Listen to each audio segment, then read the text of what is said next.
KNAPTON there? Hello there. I wondered if I could speak to Jeanette KNAPTON, that's me. Who's calling? Oh, hi. It's a call about the Naval Commandos. Yes. But I was in touch with Ken Barry before he died. Yeah. And then my sister rang his daughter about, inquiring about his records and what's going to happen to them. Yeah. And apparently she gave my sister your number, and I don't know anything more than that you might know, something or other about the Naval Commandos. Well, I don't have all the records. It was Ken Barry was what we used to call the archivist, Sure, the archives man. Yeah. He had all sorts of details. May I ask your name, sir? Yeah, my name's Paul Seaton. My dad was in Nan. Yes, I know, along with Ray Bromley and Kipling and those. Sid Kipling, yeah. And also, interestingly enough, their commanding officer, effectively, at the end of the war, was a fellow called Tom Turton. Yeah. His grandson got in touch with me a few weeks ago, out of the blue, because I had something on the internet which he found. Yeah. So I've got a load of photographs of Tom Turton in various guises throughout his, and found out a bit more about Tom Turton because I didn't know that much about him. Yeah. So I have no records, my love, because I used to be their honorary treasurer. Oh, yeah. And I had the membership lists and things like that. Unfortunately, as you'll appreciate, that most of the old commandos, all of them, regardless of which commando they were in, Nan or others, they're all in their sort of like 80s. Oh, I know. I mean, I've spoken to, 6 or so of the guys from Nan. Yes. And, Ken Barry's died since I started talking to them. Sid Kipling's died. That's correct. There was Ray Bromley is pretty much very low now. He's suffering with cancer. Sure, but I first spoke to him, it must have been a couple of years ago, and I'm surprised he's still alive, to be honest. They were all fighters, weren't they? Well, I know. And there was a fellow called Pat O'Donnell who was in Chatham in a sort of naval home there. He kind of had no memory anyway, but he's died since since the last couple of years. So. Yeah, the numbers are getting very much less as the years are going on. Sure, but what I understand from my sister, my sister spoke to Ken Barry's daughter. Yes. And Gaye. Yes. Gaye, I didn't know her first name. You see, I don't think that they had a very tragic death, really, because Ken died one day, and within less than 24 hours later, he was in Southend Hospital. Yeah. And so was his wife, Eileen. Because she was already ill, I know, before he... Well, so was Ken, but he was sort of going on for her. Yeah. They were both in hospital together. Yeah. And Ken died first one morning. It was Christmas Day, wasn't it? Or very early? About the 20th. Yeah. And Eileen died literally... how many hours? No, I think Eileen died first, and then Ken died within less than 24 hours of each other. Was it the death of the one that kind of precipitated... Well, I think they were each one carrying on for the other, if you know what I mean. Both had, breathing problems and everything like that. Yeah. So, at the moment, the family have, their brother is in Canada. And he came over for the funeral, as I understand it, and because I had an email that I'd sent to Ken Barry, and his son answered it and just said, look, he's died, Yes, so. This is it, Mike, his son, was in Canada. Yeah. But they've got to get rid of the house, all those things, and a lot of the paperwork of the Commandos. Yeah. We've said, don't just have a bonfire and burn them, for God's sake, Yeah. And I think what has been proposed they should do is to, when they're ready and got it all collected, because they don't know, there's so much correspondence as well as records, is to send them, box them up and send them. Norman Draper, that's another one who's fairly well up in the Commandos. Yeah. He's got hardly any eyesight now and things like that. But he is the one who's told me to tell Ken Barry's daughter, don't chuck out, box it up. Yeah. When you're ready, I will send my son to collect. And they're going to give it to the War Museum. The National War Museum. Yeah, the trouble, I mean, I've had some dealings with the War Museum before in terms of finding old bits of film and stuff. They're the ones who will keep all the relevant details. Oh, no, sure. I mean, I know that they will keep it, but the problem is that I know from they've still got films that were made by the Army, Army photographers in World War II, that are still... they're on card indexes, and you have to go there to plough through the card indexes. And in terms of getting information, it makes it to be honest, it was much simpler to get information from an individual, i.e. Ken Barry. Ken Barry, he had details, and he could use the computer. Yeah. And the trouble is, he's gone. The main chairman has gone. That was Ken Oakley. Yeah. Is he dead now? Yeah. Died last year. Yeah. 8 of them died last year. Well, because they're all in their sort of mid-80s. But this is it. They're all in what I call the dying bracket. Okay, I know. Now, Ken's daughter gave my sister the number of somebody called Ron Lawrence. Yeah, well, Ron Lawrence is 87 this year. And he was the honorary secretary. But he, in turn, at the moment is not at home. He's down in Devon with his son. Yeah. And he also is not at all well. And because my sister had the story that she was told by Ken Barry's daughter that Ron Lawrence was going to go over to Rayleigh or to Southend to Ken Barry's house and pick up these records and then take them to the War Museum. But if he's that old, I can't see. No, it won't be him. No, she got that a bit wrong. But they will be sent. They will be collected by Norman Draper. By his son or somebody, who will take it up to the Imperial War Museum. Now, he can't go about, and Norman Draper's wife is in a wheelchair. They're all at this stage. Yeah. Ron Lawrence could not help you. He used to have to refer to Ken Barry. Yeah. Any paper, any stuff he had. Do you know sort of how much space all these records take up that Ken had? I don't know. I have not a clue. Yeah. There would be quite a lot of files, drawers of files. Yeah. It's so much correspondence, old newsletters. Yeah. All sorts of things like that. I sort of volunteered to take over this stuff myself. After Ken Barry's son sent me the email saying Ken is dead. Yeah, I thought, well, that's the end of that. And then I spoke to Leda Kipling, who thought that, oh my God, I said, what will happen to the records? And she said, oh, they'll probably just be on a bonfire. No way. I can assure you of that. But of course, the problem from my point of view, from a purely selfish point of view, is that there's still some records that I'm looking for, about a couple of guys who were in Commando. Whether my dad was in some other one of the units before in Commando is still a bit of a mystery to me. Well, this is it. A lot of them were in more than one. Yeah. And then when where did your dad do his training? Do you know? Did he? He was at Macquarie at the same time as people like Armadillo. He was at Ardentini. Armadillo go on. And they did part of their... My late husband, Jeff, he died 5 years ago. Yeah. He did his training up at HMS Armadillo, which was the shore ship, they always call it. Yeah.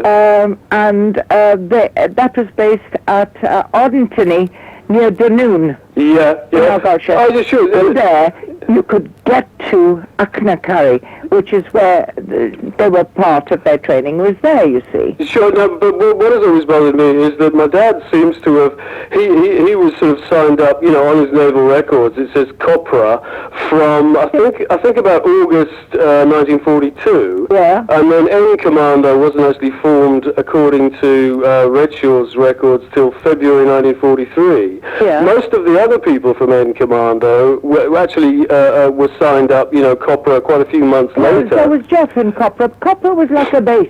Well, sure, but what I mean is that my dad had these tales, or my mum thought, he's dead now, so I can't ask him, that he had something to do with the landings in North Africa, and his commanding officer, the guy Turton, there was one of the officers in Commando was a fellow called Redshaw, Morris Redshaw. He left a little memoir about his time in Commando, and it makes it plain in that he was with Tom Turton doing some landings before they were in Commando, and I wondered, since my dad... he would have been in Commandos by then. They went, some of them. Well, so my question is whether, that Redshaw and Tom Turton were together in one of these sort of landing units in the North African landings, apparently. And some went to Madagascar. What was your dad's name again? No? No. It was Ray Seaton. There's a town in Devon called Seaton. Your father was Seaton. Yeah, that's my surname. That was my dad's surname. He's Ray Seaton. He was a acting petty officer in Nan. Yeah. And they gave him a DSM because he was just lucky, because he was one of the first to land in Sicily.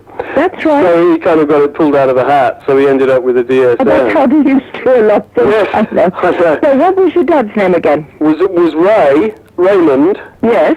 His second name was Henry. Yes. And his final name was Seaton, as mine is, S-E-A-T-O. When did your dad die? Oh, he died in quite tragic. I'm afraid he liked the rum too much, and he also liked sort of the horse races a bit too much. Yes, I know. I know. I mean, he was always a very nice bloke to us, but he wasn't very good financially in terms of bringing up kids and stuff. No. So he got separated from my mum. We didn't see him for a few years, and then basically he was, to be brutally honest about it, he was found he died of hypothermia. He drank himself almost into a coma one night in the winter in Birmingham about 1974. And had adventurous lives, my friend. All of them. I know. This is it. But they were who they were because that's why they were in the Commandos and things like that. I think my dad was at his happiest in the Naval Commandos, to be honest. My Jeff was... he wasn't... your father was hostilities only, was he? No, he was he was, because his mum was very poor and lost his dad very early in life, and he went off to the Arethusa when he was 14, I think, which was a little sort of... It was a training ship opposite Chatham Docks, and then he was at the Ganges. Oh, he was a Ganges man. Yeah, then he was out in the Far East on the HMS Kent before the Second World War. Navy. He was Royal Navy for 25 years. My Jeff. Well, my Jeff was Royal Navy in 1940. Yeah. In fact, mine joined at the end of February 1940. Yeah. 27th of Feb 40. Yes. And come May, June, he was ended up on the beaches in Dunkirk because he lost his ship. Oh, crikey. They were going in to get the guys off. Yes. So, and then his ship was bombed. Was he on a destroyer, or what was he on, a smaller ship? I don't know what it was at that time. He just finished all his training and all. Yeah. It's like they had very few ships. It was Dunkirk, a Dutch coaster called Lena. That was bombed. He ended up there, came back. And after that, he was in mined lairs, HMS Menestius. Yeah. Also did... he did Russian convoys, he did Malta convoys. Yeah, well, that wasn't very pleasant, was it? Some of the Malta convoys after the Luftwaffe got involved was not... No, I did after he died. I've got him the Arctic convoys little emblem. I mean, he didn't live to see it because there was still... MOD was still pushing about. But he was there, and then in 43, he was sitting in Portsmouth waiting for his next posting. Yeah. When the chapter came out of the office as commanding officer and said, "Are you married?" No, he'd been engaged to the same girl 2-3 times. Yes. And he said, "Well, would you be interested in a new thing that's starting up called hazardous enterprises?" Oh, that's what they called it. They called it that because this is Louis Mountbatten, you see, Lord Mountbatten. Yeah, he was responsible for Dieppe and all that, wasn't he? Yeah, he was a maniac. But I mean, Dieppe. Well, I mean, I don't know if you agree, but it seems to me he tried to sell that as a great success. Dieppe, which which it obviously was a bloody great disaster. The whole thing from beginning to end, wasn't it? Yeah, but then again, there's some those things that they learned from mistakes. I mean, they couldn't have everything was going to be perfect. No, but you could find that a tank won't drive up a shingle beach on a beach in England. You don't have to go to Dieppe with the bloody 88mm German guns firing at you to find that a Churchill tank won't go up a shingle beach. Did your father go to Normandy? No, he was in Italy most of the time. That's right, he was didn't get to Normandy. My dad was very, very lucky. In the landings that I know he did was Pechino, which is down in the south of Sicily, which was unopposed. Then he did the crossing over to the mainland of Italy, which was unopposed. And then he did the landing in Anzio, which was unopposed. The actual landing was, although they had a terrible time afterwards. And he would spend like 10 days in every 30 in Anzio being shelled constantly. His commanding officer was a fellow called Russell at the time, John Russell, who was hit by one of the railway guns and got his leg blown off in Anzio, and that's when this fellow Tom Turton took over as the sort of acting commanding officer. But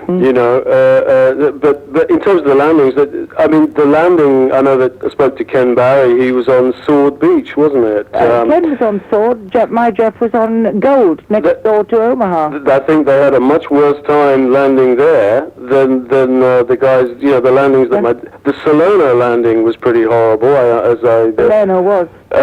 Because there's a fellow called Hugh Burley. He wasn't in the Commando Association, but I found him. There's a fellow who wrote a book, Beachhead Assault, David Lee. David Lee wasn't anything to do with the Commandos. No, but he wrote a book about them. Have you got it? Yeah, it's in print now. It's called I know I've got it. My sons in America and Canada have got it. Oh, right, okay. Well, I mean, he mentioned this guy, Hugh Burley, in his book as being in the bunch of commandos who did the Salerno landings. But he also said that later on, this guy, Hugh Burley, sub-lieutenant he was, Hugh Burley, later he went into N. So through David Lee, I got Hugh Burley's phone number. And because he's still alive, he lives up near Lossiemouth, up in Scotland. He's one of the Scotties. Burley, that is. Burley, I mean, there's a big photograph of Nan. I have got the membership list. Which was last membership list was 15th of January 2003. That was the year they disbanded up at Birmingham. I was there. At the actual ceremony, when Lady Mountbatten, she was our patron. She took over, Countess Mountbatten of Burma. Because I've got a photograph of Sid Kipling and Jerry Pocock and Wallace, I think his name is, a sub-lieutenant Wallace he was at the time, and a French admiral or something standing by a gun near the hotel in Birmingham, I think it must be. That there's a fellow called Jerry Pocock. He was Pocock, that rings a bell. Yeah, I mean, it's very interesting talking to these guys, because Jerry Pocock, I didn't realise when I first spoke to him. H.E. Pocock. Yeah, that's the one, Caversham, Reading, and Bath. That's the one. And he was in Commando. Yeah, he was. I'm looking at my list.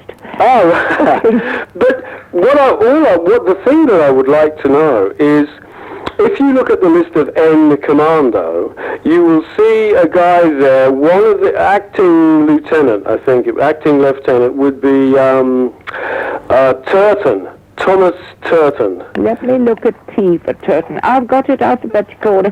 Some of them had more than one commander, as I said. Well, as I say, I know he was in N Commando, Turton, and a fellow called Redshaw were together in N Commando, and they knew each other. Turton must be dead. Oh, Turton has been dead since he died in about 1956. Yeah, he's not on the list now. Might have joined the Commandos, I don't know. Because the Commandos started up in 1980. Oh, you see, what you mean is that you don't have a list, like a total list of the members of the original party during the war. What you have is those members you had. Yes. it was the mid-70s, wasn't it? Those who joined. Yeah. Those who joined when they formed the association. Is Redshaw, have you got the name Redshaw for N? Sure. R-E, how do you spell it? Red, like the colour. Sure, yeah. S-P-Q-R, red, I've got red fern, no. What's the first name for red fern? Maybe I've got the name wrong. T red fern. Oh no, this was... Red car. It was D Commando. Yeah, this is MMV Redshaw. Because all I would like to do is have a look through, because I know Ken Barry had a list of everybody he'd managed to find, all the names, whether they were members of the Commando Association or not. All the people... What I can do for you is from the existing list. This is as the membership stood. Yeah. Lots of them fell out at the end. They didn't continue their membership and stuff, you know. Yeah. They got older and they started getting ill and went to nursing homes, etc. Yeah. I can dig out all those on my list as of January 2003. Yes. And all the ones that I mentioned in Commando. Oh, because there were people and like... I can give you the addresses and telephones. That would be brilliant. I mean, That's the nearest I can do to help you, because anybody who's not mentioned on my list was not a member. It could have been because they left members or whether they had died. Yeah. No, I'm with you. I mean, that would be great. Can you email me something like that? I can give you a list. Wait a minute. Let me get paper. Pen and piece of paper. Okay.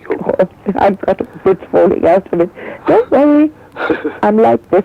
As I say, I was their treasurer for 4 or 5 years, and I only attended the very last reunion and the last AGM, which was in Birmingham. Yeah. And that was in May 2003. Yeah. My Jeff had died in the October 2002. Jeanette, were you the girl that he'd proposed to twice or not? I was doing what? You said your husband had proposed... When the guy asked him if he was married... Yes. He said no, he'd proposed to somebody a couple of times. That was the first... during the war, he didn't get married, but after the war, he was in Africa. I went to Africa. He used to work for the company before it became Plessy. I remember that. And he went to... Africa. He was in East Africa, Nigeria, Kenya, Mozambique, you name it.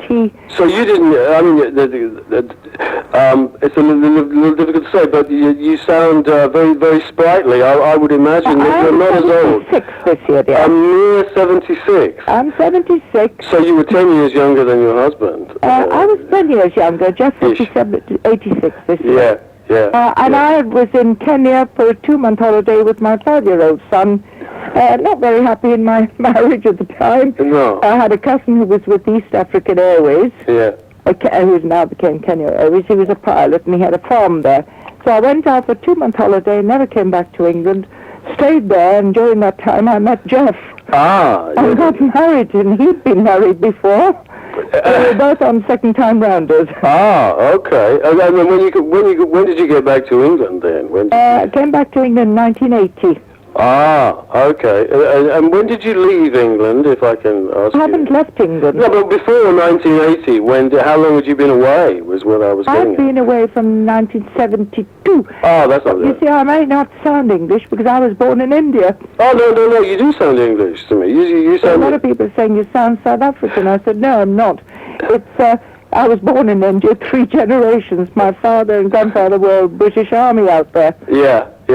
You know, people say, well, you don't look Asian. And I said, well, I'm not. I to reply, if you're born in a stable, doesn't make me a horse, does it? You sound a little bit Irish, actually. Yes, there's a lot of Irish in our family. I thought perhaps, because my wife's Irish, or kind of half Irish, or 3/4 Irish. But we do talk a lot. Well, I feel at home with people who talk a lot, because I'm very much the Well, same. at the moment, I'm doing a lot of voluntary work for the Cancer Hospice in Lymington, which is nearby. Oh, I know Lymington, yeah, I remember. Well, that's where I work, in their charity shop. I'm working there this afternoon. Well, it's very nice. I used to have a girlfriend who lived in, what's the town in the middle of the New Forest? BIRLEY, Lyndhurst. Lyndhurst, yeah, in Lyndhurst. That was a long time ago, back in about 1984. Well, listen, my lad, you're younger than me, so I can call you lad. Give me your name again. Okay, it's Paul. You know, I told you that my dad's name was Seaton. Yes. Right, now my name is Paul Seaton. Paul Seaton. Yes. Now, are you after an email address here? I'm not. You don't do that sort of thing. I've got a computer, but I don't have it. I don't use my internet. Ah. I refuse. Oh. I'm one of these peculiar ladies. I will do when I'm hoping at the moment. I'm on standby for 25 months to retire to Canada. Oh, I see. Oh, everybody's leaving the country. Well, I've got a son there. Been there for 16 years. Yeah. Well, I mean, I suppose it will give you a new lease of life, won't it? Do you know what I mean? Why not? Why not? Yeah. And I've got my stepson, Jeff's son. Yeah. He lives in America. He's been there since 1980. Yes. So what the hell am I doing here on my own? Well, you have no family in England? None whatsoever. Oh, well. And I mean, I'm just marking time to get out there. Yeah. Well, I mean, Canada, with global warming, Canada could be quite warm. Yes, Vancouver is a beautiful city. Vancouver's lovely. Yeah. Anyway, I know a lot of people, Canadian friends now, and also know a lot of people from Kenya, Nairobi, where I met them, who have retired themselves to Canada. Yeah, so but you're not a stranger to a bit of globetrotting, are you? No. So you should take it anyway, in. Paul Seaton. Okay, Paul Seaton, yes. And if you want your address. The address is, the house doesn't have a number, it just has a name, and the name is Skipper, Tunbridge Wells. Crowborough, I know the area. I used to live in Kent once. Oh, yes, very nice part of it. I know the sort of area. Yes. Crowborough. And the postcode, well, it's east. Is it West Sussex? No, it's East Sussex. East Sussex. Yeah, and the postcode is beautiful. And I think I got your surname wrong. My sister said Jeanette Catcombe. No, my dear girl. The name is KNAPTON, and the K is silent. Oh, so it's Jeanette is correct, anyway. Jeanette is correct. And the surname is, can you run me through the surname? That's K for Kenya. Yeah. N for Nairobi. Yeah. A for Apple. Yeah. P for Peter. Yeah. T Tommy. Yeah. O Orange. Yeah. N for Nairobi. N for KNAPTON. KNAPTON, the K is silent like the K in knife. Yes, or night. Or knife, or whatever. Yes. or knickers. Sorry. Sorry. Okay, no, I've got that. Okay, lovely. Well, it's a Geordie name. Actually, it's Saxon, I think. From KNAPTON. It used to be KNAPTON. KNAPTON. It sounds like almost like German. KNAPTON. Well, yes. Okay, Jeanette, the person who is going to pick up all these stuff from Ken Barry's daughter. Yes. Oh, Ken Barry's daughter's first name. Can you run that past me again? Her name is Gaye. That's not just G-A-Y. It's G-A-Y-E. G-A-Y-E. Yeah, okay. Her name, hang on. I'm in the middle of 3 diaries, address books, trying to draw. No, sure. I mean, I know her surname. It's somewhere. Oh, it should be something with an L. Yeah, no, Landa. That's right, Gaye Landa. Yeah. Because maybe I might get around to giving her a ring, and it's nice if I know her first name. So there's Gaye Landa. G-A-Y-E. Yeah, sure. Now the guy whose son was going to go and pick up these records from Gaye. Going to arrange it. Now, who was that again? That would be Norman Draper. Oh, Norman Draper. Now, he does a lot, because he was one of the committee members for many years. He was a DFC or something, DSC, He was also in the sort of Jerusalem War afterwards, you know. And he was a naval commando at some point, was he? No, he was naval commando, yes. Which unit was he? Do you know? Let me see. This is... It doesn't really matter, but just out of interest. I know. That name sounds familiar to me, Norman Draper. It sounds familiar. Draper, and I think he was something to do with the police in Uganda and stuff like that. They all wandered the world, all of them, you see. Well, there's a fellow called Crickmar who never made it to the association, I think, because he was too much of a Cockney rough diamond. Oh my God, half of them were. I know, but I think Len was too much for any. He's still alive. He's a Thames waterman. Ah, yes. Well, he was, and that's how he got. He got a commission because he was rough as they come, you know, talks like that, and it's every other word is unprintable. But so I think that he went round to Ray Bromley's house. I think met Ray Bromley when they were talking about the Commando Association, and I think they all began looking at each other like, "Who is this man?" Because he comes from the East End of London, you know, and he was more than they could handle, I think. So Anyway, now you want Norman Draper, ABCD. What was Norman Draper? Norman Draper was a DSC. Yeah. He lives in Feltham in Middlesex. Now, he was assistant beachmaster of G for George. So that means G for George, I think from memory, they had a very bad time somewhere, and then when they were involved in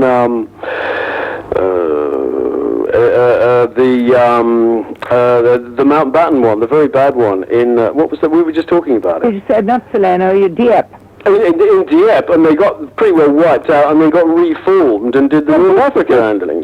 When one commander was virtually wiped out, the remainder was usually added to another, which is why the list of memberships, sometimes you have more than one commando. Yeah. And you see, you also had this thing called RNBSS, that's Royal Naval Beach Signal Section. Yeah, I've come across those, RNBSS.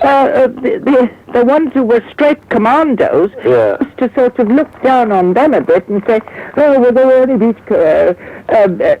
signal. Yes. The poor devils had to do exactly the same training as the commandos. Up in Ardentiny or elsewhere in Scotland. Well, they did that because the commando thing came from, firstly, because they did the commando training at Achnacarry, and secondly, it was a kind of prestige thing, apparently, because originally they were called just a beach party. That's correct. And which had a bit of, it didn't sound very nice. It didn't sound like the sort of thing you'd want to volunteer for. Beach party sounded like a sort of punishment squad or something. Well, and also you had another section called FOB, that was the Forward Observation lot. Yeah. Who also were sent in ahead, maybe the day before. Yeah. And they did pretty, tough jobs. How did they, by what means of transport did they go in the day before? Do you know? Oh, gliders and planes dropped. Oh, they parachuted? Yeah.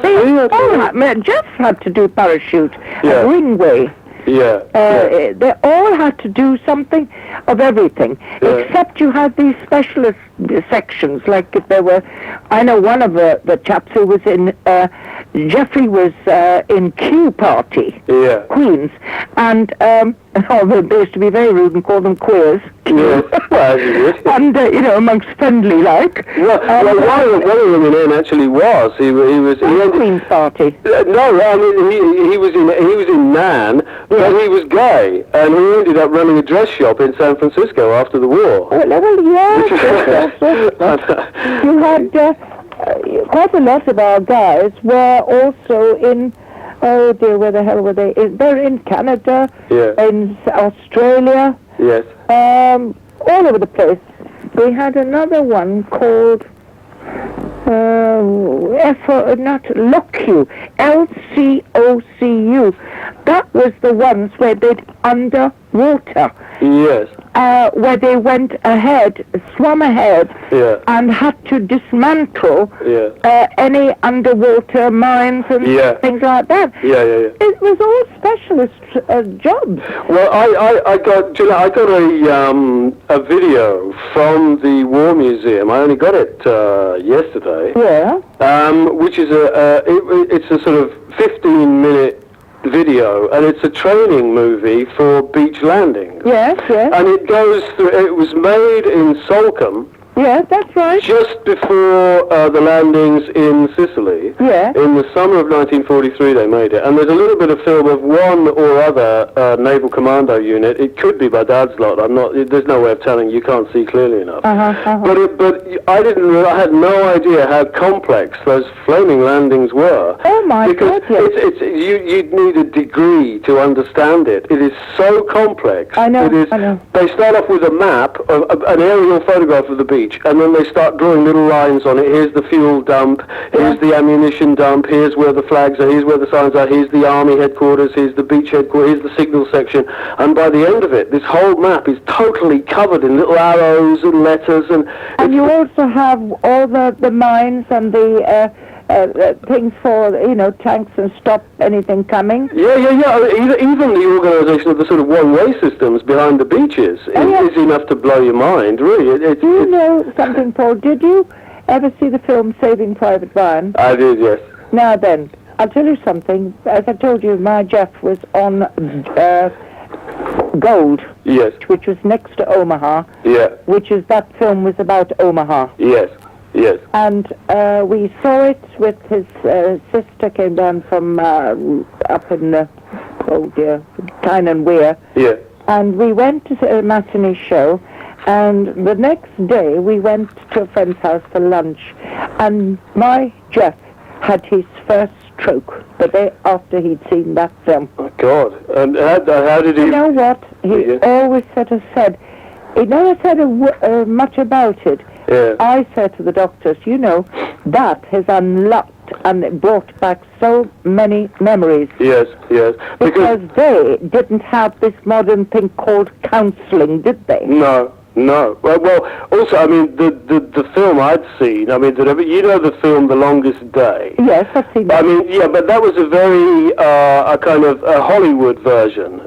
Sure. Obviously, I'd seen that years ago when I was a kid, and I saw it again a few months ago. And two or three of the main characters in that retired, and when they left the war, they went to a place called Kenya, and we knew them socially. The actors, you mean? No, the characters. The real characters. Because I know there's a beachmaster in there played by Kenneth Moore. Yes. Now, he was a real, he's based on a real character. Of course they are there. And I can't remember, he's in the film there, sort of bashing his big stick. He had a bulldog. Yes, he did. And I can't remember what... The chap called Maud. Oh, that's it. I think that's it. Yeah. They all said he was a right bastard. But I mean, Kenneth Moore would make anybody, because Kenneth Moore also played Douglas Bader. In Reach for the Sky or something. Now, Douglas Bader was meant to be a complete sod, but he comes across as anybody who Kenneth Moore plays comes across as really, very likable. But the reality is not always. It's not always the same. But I mean, and also that there was that. A Bridge Too Far, the character who was on that. He ended up in Kenya. Who was that? Not the General, Horrocks, not him. No, not Horrocks. No. One of the other guys who went across. They were the parachute regiment. The ones who were taken prisoner, you mean? The ones who... Well, not the ones who were taken prisoner, but the ones who were trying to get over the bridge and, get in and all the rest. A tank bloke, would it be? Or a Red Beret. Oh, yeah. Red Beret, the parachute regiment. But your husband... Arnhem Way. Yeah, but your husband, did he, the Saving Private Ryan thing, the beginning of that film is... The first 20 minutes. Say again, sorry? The first 20 minutes of Saving Ryan. No, I know, yeah, sure. I mean, I've watched it a few times. Now, was the beach that your husband was on, was it as bad as that when he was landing there? Yes. Christ. It was exactly that. As he said, Jeff was based at, Hythe down at, up near in Hampshire. Yes. Hyde, near Lymington. Yeah. You go to the forest. It's opposite Southampton. At Hyde, we have a lovely little memorial. It's a